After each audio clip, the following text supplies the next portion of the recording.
Oh, friggin' nice, boys. Heater turned off for about friggin' half a minute, so I can make my movie, but oh man. It's not too bad though. It's just storming, raining out, something terrible. It's actually settled down quite a bit. It's just misty falling out, but it's been pouring rain all dirts. She's just the mud swamp. Some terrible.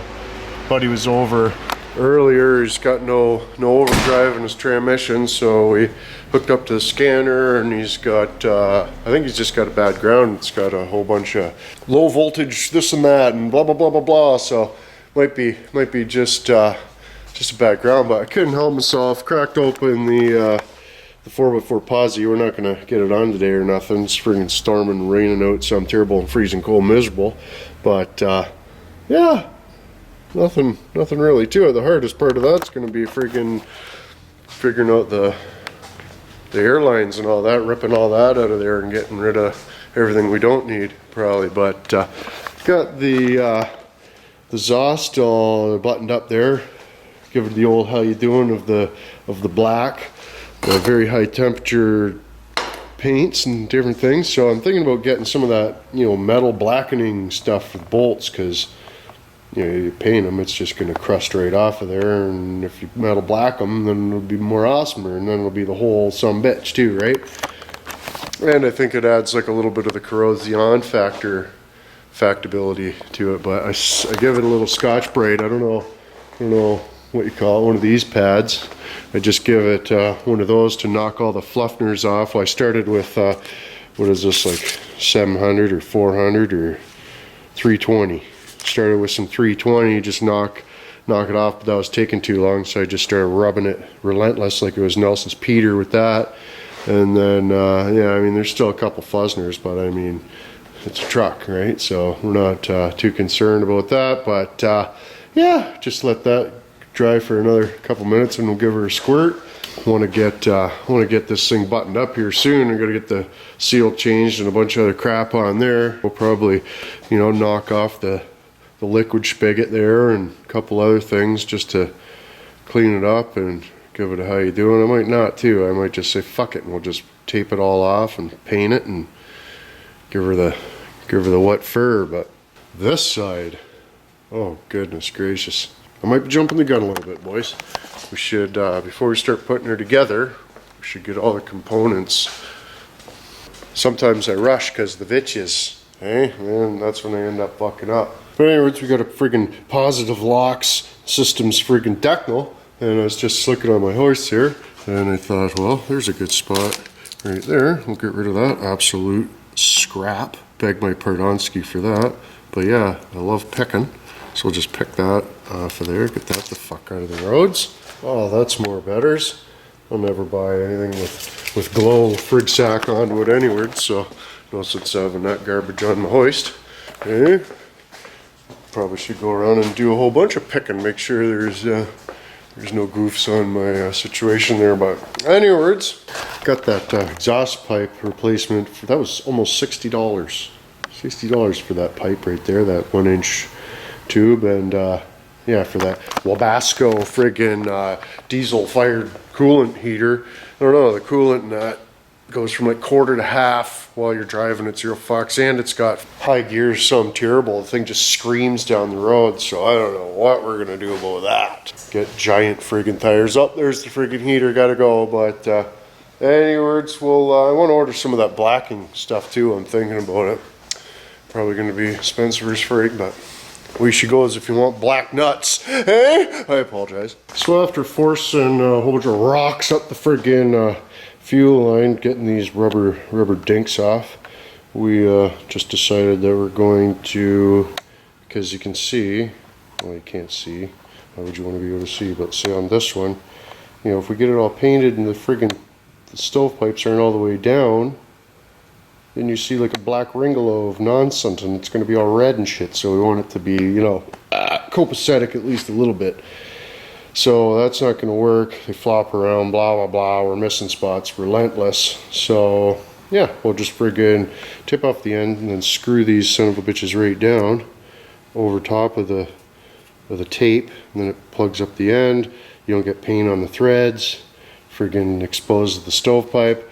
how you doing? But well, this is of the state of the grandeur. One of the little feet dinks got shoved up there, and won't go down, and I don't want to pinch on with pliners and mar up that surface. So yeah, and why don't we cram some tubes on the end instead of tape it? Eh? Son of a bitch.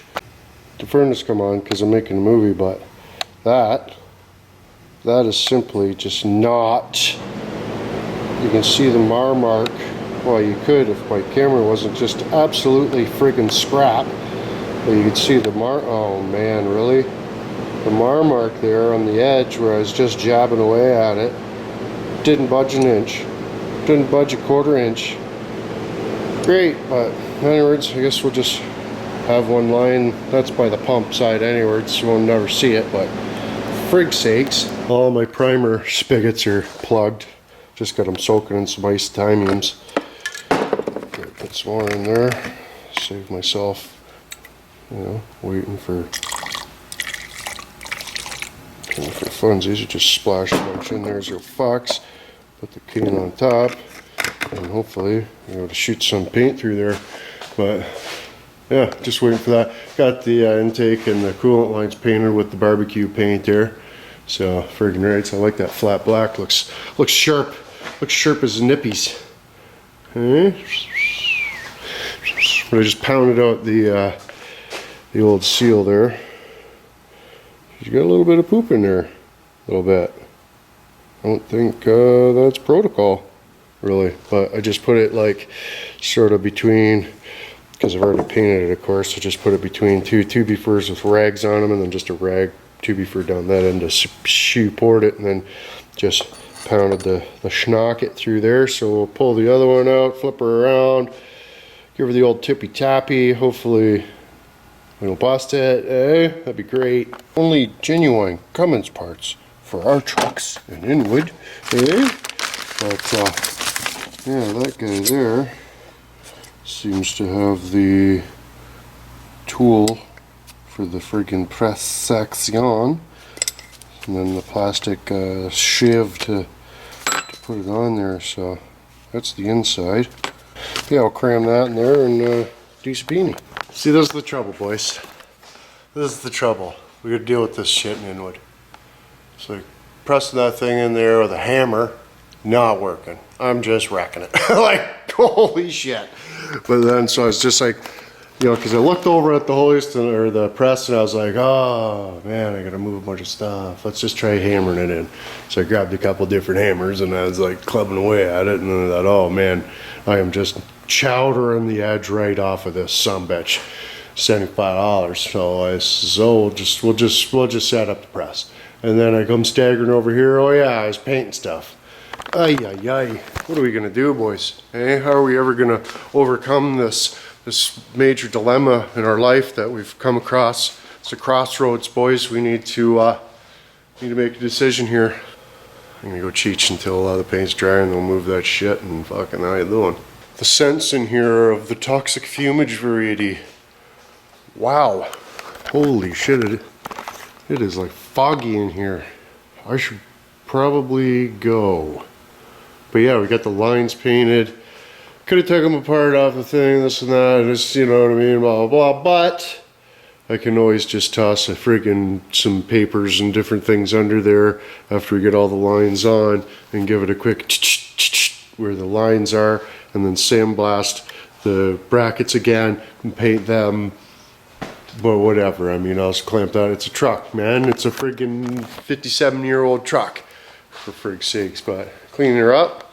Oh, and I got that guy in there without using the press.